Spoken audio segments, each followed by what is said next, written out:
Welcome to Insights from Malone University. For the next few minutes, we're going to chat with a member of the Malone community about a relevant topic for the year we are living in.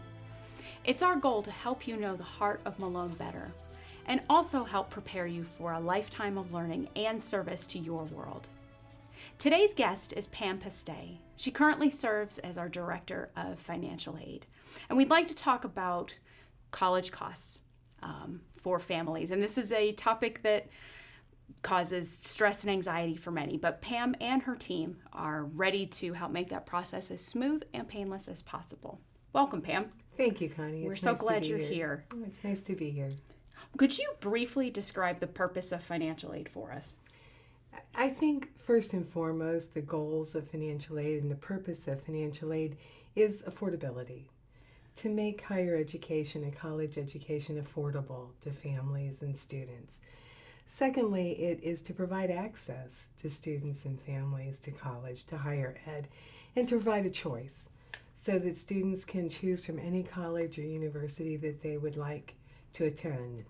And of course, colleges and universities, we use financial aid to recruit desirable students, those high academic students, those talented students, whether it be athletic or fine arts, and also students with leadership abilities as well.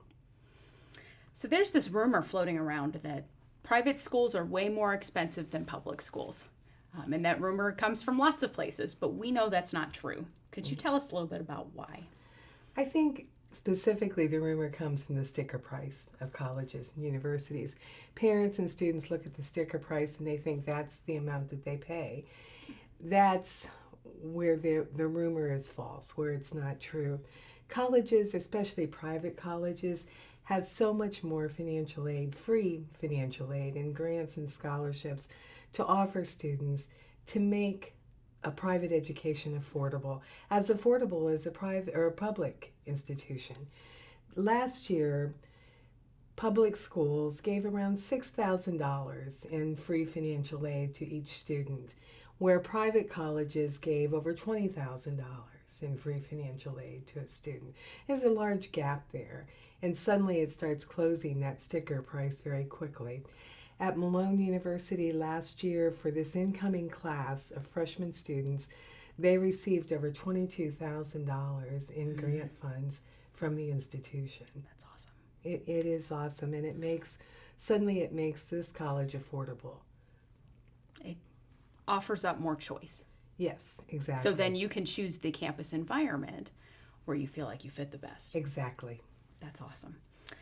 So you just mentioned the term sticker price. So to help us understand a little bit more that there's some gap between a sticker price, a published amount of cost for an education, and net price, is that correct? Yes. With the balance that's left. Right. Help us understand what that means and how we get there. Well, you look at the sticker price, and that's the cost of the college. Tuition, room and board, fees, whatever is included in that. But that's before any financial aid is applied to the cost. If you look at the $22,000 that Malone provided to our incoming class, that sticker price now is suddenly reduced by $22,000. That's the actual cost that a family and student is looking at before any federal or state or outside financial aid kicks in as well. Okay. So you really have to break it down line by line. Yes. And family by family. It's very individualized. Yes. What types of financial aid are available to students? There's two types of financial aid. There's a need-based aid and a non-need-based aid. It's pretty much simple. Need-based and non-need-based. Your aid comes in the forms of loans. Those would be considered self-help and need-based aid as well. Work study, federal work study, or just work study jobs where a student has the opportunity to work and earn money and get a paycheck to help pay for college expenses. Those are, of course, self-help forms of aid. Then there's your scholarships and grants. Those are free money. Those are things that are just applied to your sticker price or to your cost of education to help reduce the cost that you don't need to pay for. Of course, the federal government is the largest provider of financial aid for students. That primarily, though, is need-based aid that comes from the Department of Education, except for federal loans. Anyone qualifies for federal student loans. Those aren't need-based or non-need-based. They're just available to students to help pay for education. Then states also provide financial aid for students as well. And then your colleges and universities provide aid. And again, private colleges having so many more resources in which to provide funds for the students. And then the private sector comes into play as well. They offer financial aid for students in the form of outside scholarships, fellowships, grants, those type of things. So what kinds of, if a student's going to look for an outside scholarship, what types of resources, search engines are available, and what's reputable and what's not if students are looking to add extra money to their aid award? How do they know what's legit? Sure. I think that first and foremost, the best way to know if a search engine is legitimate is that they don't charge you. Okay. If any website charges you to look for scholarships for you, they're probably not legitimate. There's so much really good free information out there that students and families shouldn't have to pay for a search engine or a website to do a scholarship search for them. Also, schools, guidance counselors are good resources for really local scholarships, such as Lions Club, the VFW, the Rotary, those type of things. They're not huge scholarships, but $500, $750, those add up. They do. I encourage students to, of course, register with the free scholarship search engine. I recommend FastWeb, FASTWEB, all one word, .com. FastWeb has been around for years and years.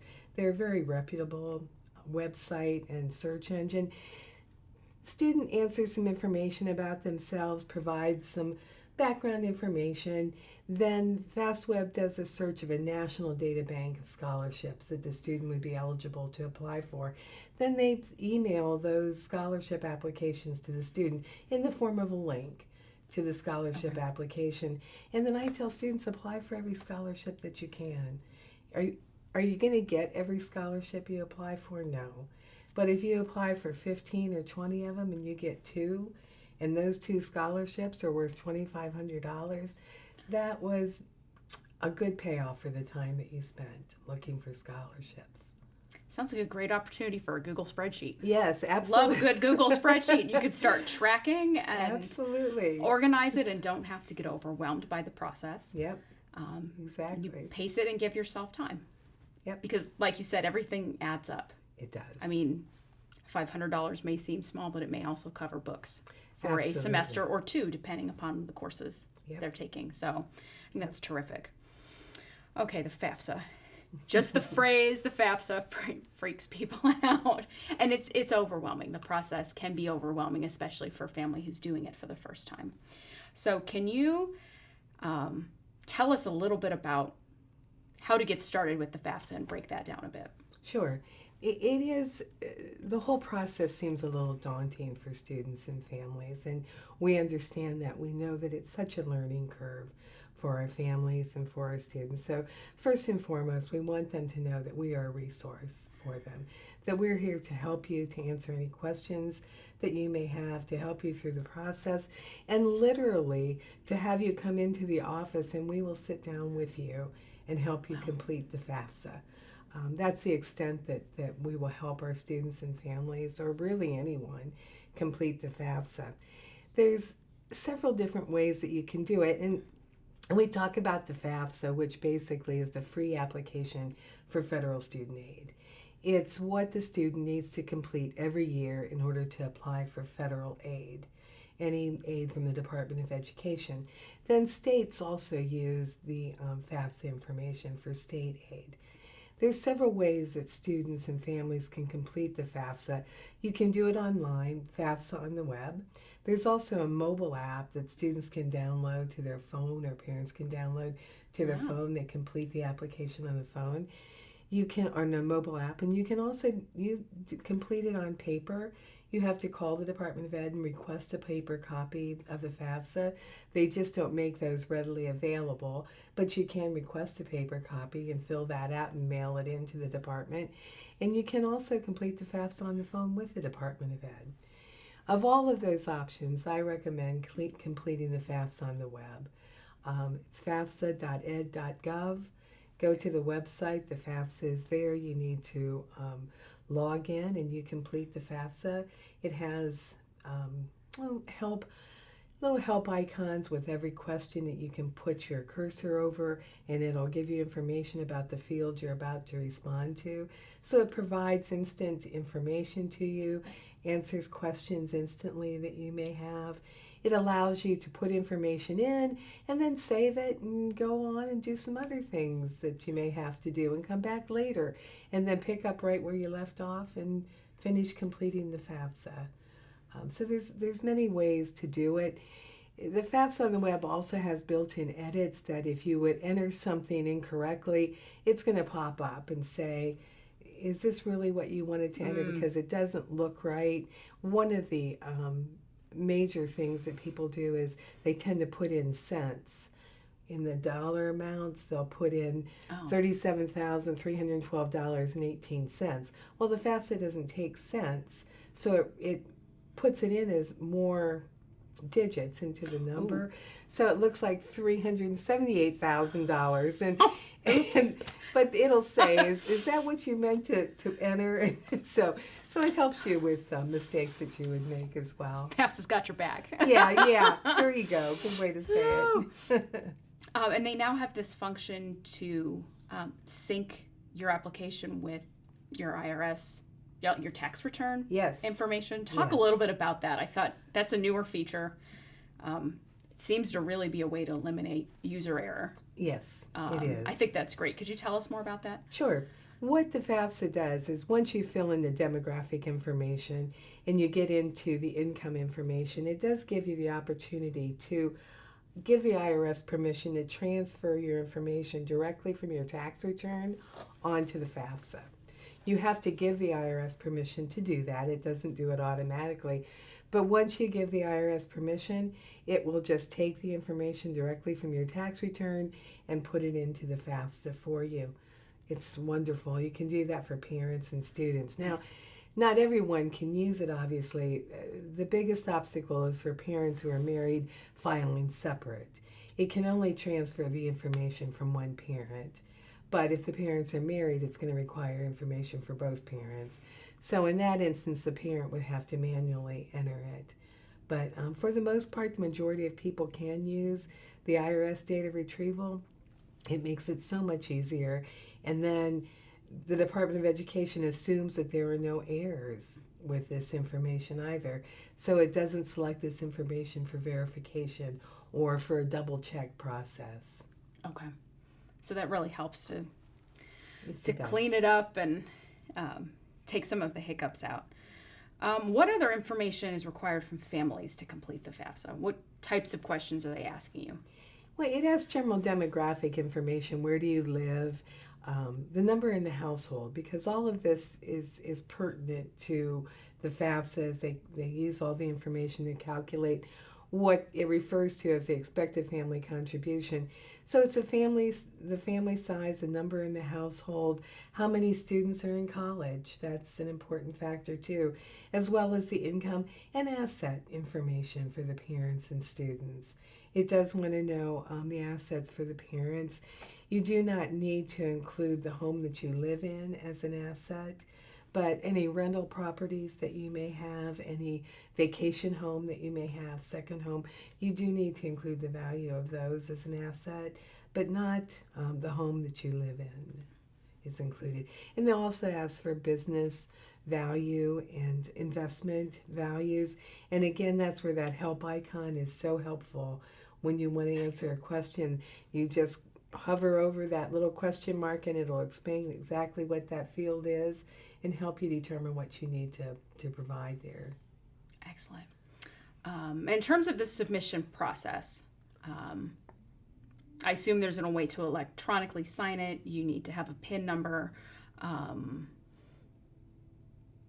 then how do you send it to campuses? That there's some steps that need to happen that it would make it from your computer then to the schools you're interested in. Right, right.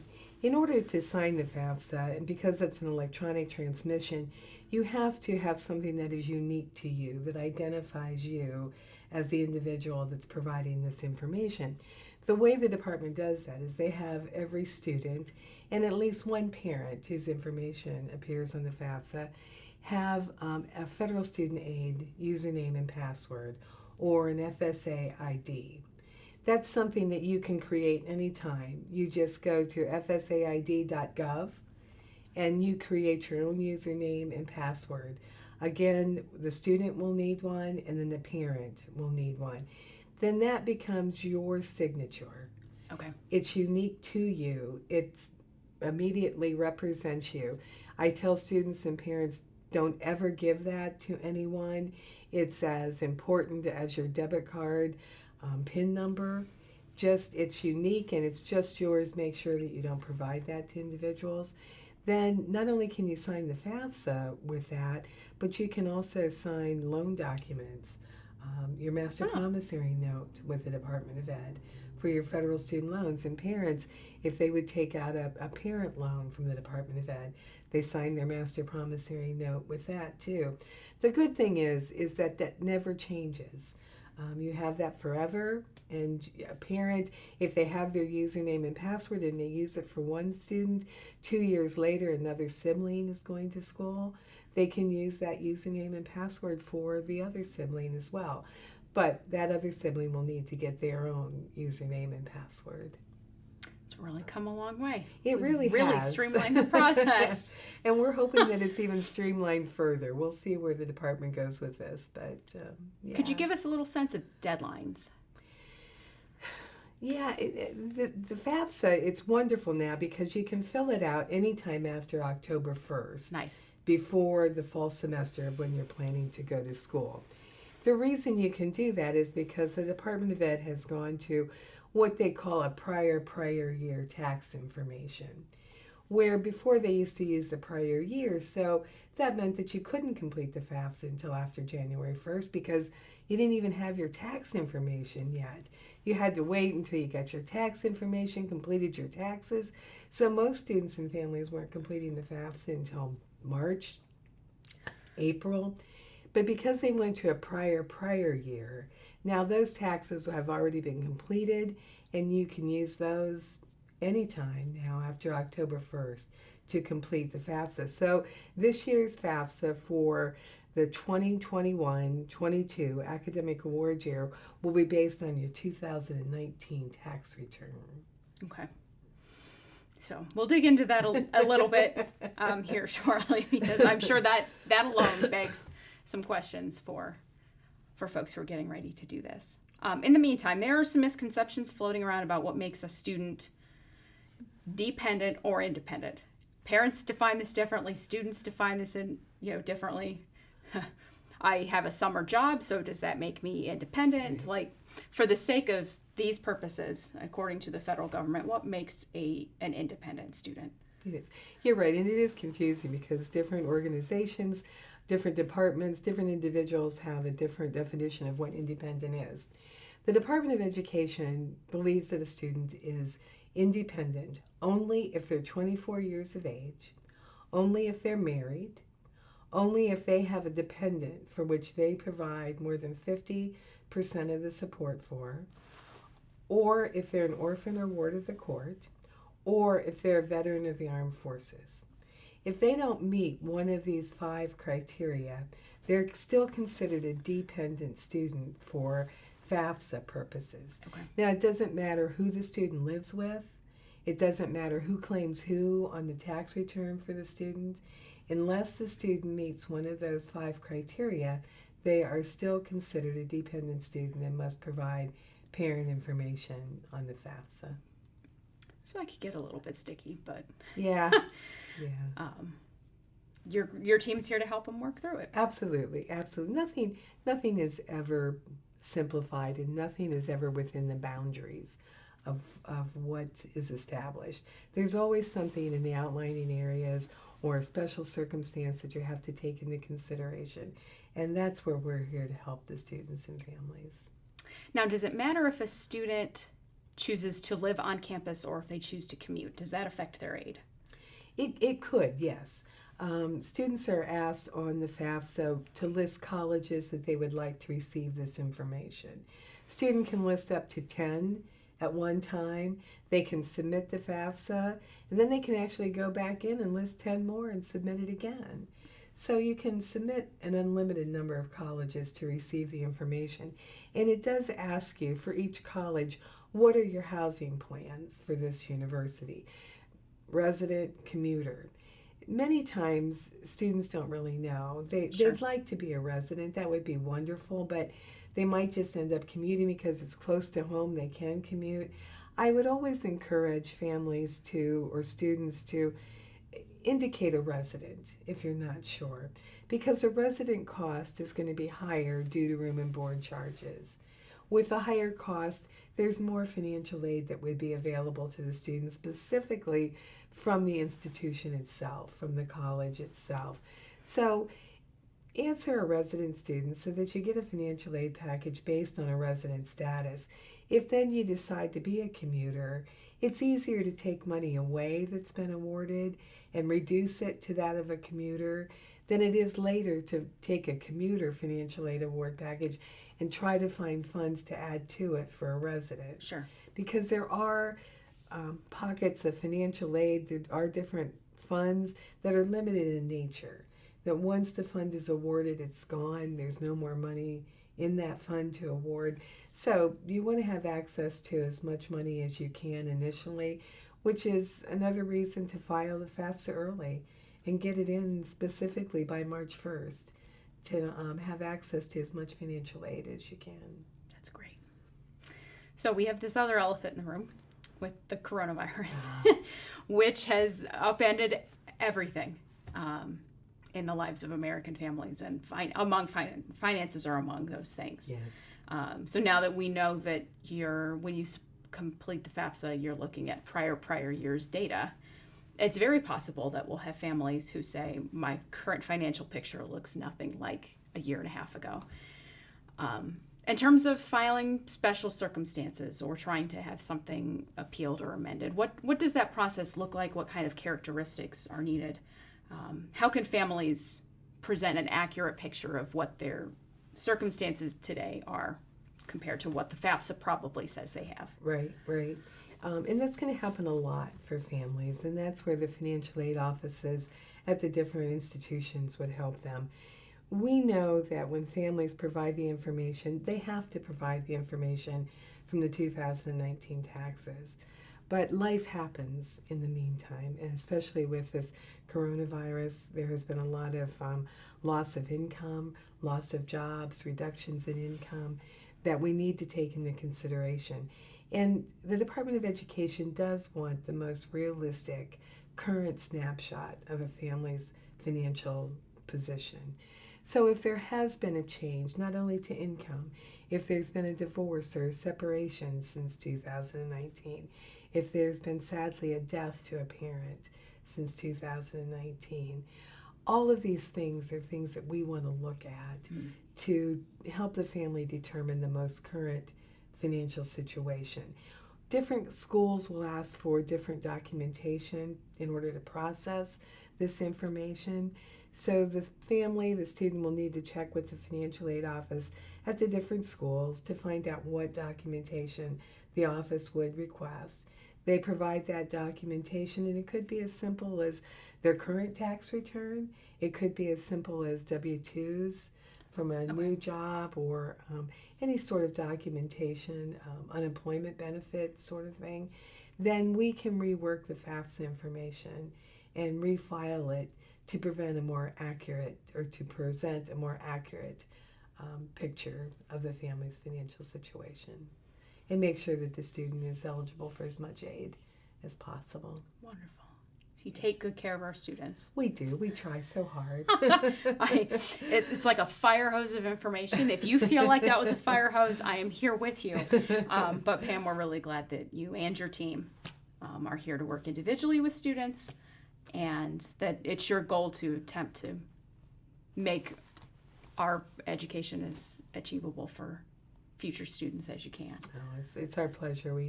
We all truly enjoy what we do in our students. Well, we're glad you're the ones to do it. The rest of us who are math averse get kind of nervous, so we're grateful for you. Just for fun, I ask these questions of each guest on our show. And the first is, what's the first word to come to your mind when you think of Malone University? Oh, community. That was so easy. Yeah, it was. Just like that. It was. It's the tremendous sense of community that we have here, the sense of belonging, the sense of support that just permeates every aspect of this campus. It's just absolutely incredible. You've seen it in action. It is true. What's your favorite spot on Malone's campus? Oh, my favorite spot. I'd have to say that's probably seasonal for me, because the campus has those lovely Adirondack chairs that are grouped in twos all around campus. And in the summer, the spring, and the fall, I love to just kind of find one of those chairs and camp out in it for a half an hour, maybe eat my lunch there, or just kind of hang out. And believe it or not, students will come down and sit down beside you and ask you questions that they have, or just kind of fill you in on their day. But it's great to be in the different parts of campus in those chairs. I love that. And in the wintertime, when it's a little too cold to sit outside, I gotta say I love our Commuter lounge that's over in the Centennial Center now, outside the mailroom. It's just so welcoming and so inviting, as well as Emma's. I love to just go over and get a cup of coffee and sit in Emma's. And again, it's just being where the students are, because inevitably someone will come over and start talking to you, ask you a question, and it's awesome. More community. Yes, there you go. There you go. You're actually not the first person to say that your favorite spot is seasonal, and now I want to do a scavenger hunt of all of these places. Good. That's funny. What's your favorite thing to do in Canton? Favorite thing, I think, for me, Canton has a tremendous park system. It's actually the Stark Parks, but so many of them are in Canton, and I love the fact that you have the choice of different trails that you can walk, different places that you can go. Each one has its own personality. Just kind of hang out and kick back, walk and enjoy nature. That's probably one of my favorite things to do, besides shopping. I enjoy shopping as well. There's plenty of that too. What's your favorite Malone tradition? Oh, favorite Malone tradition. I gotta say it's Christmas at Malone. Fine Arts does such an amazing job with that production. There has never been a year that I have not gone to that production that it hasn't brought me to tears. It's just so moving, and every year you think there's no way that they can do this any better than they've done it. And the next year it just blows you away. It's over top of the previous year. They just do a tremendous job with that. It's becoming a tradition not only in Malone but in Canton. A lot of people look forward to that. I love that. Yeah. How would you describe a Malone student in one sentence? Whoa. There'd be a lot of adjectives in that sentence. I find that our students are, the first word that comes to mind is awesome. They really are awesome. But they're caring, they're loving, they're supportive, they're kind. They're just awesome. We think so too.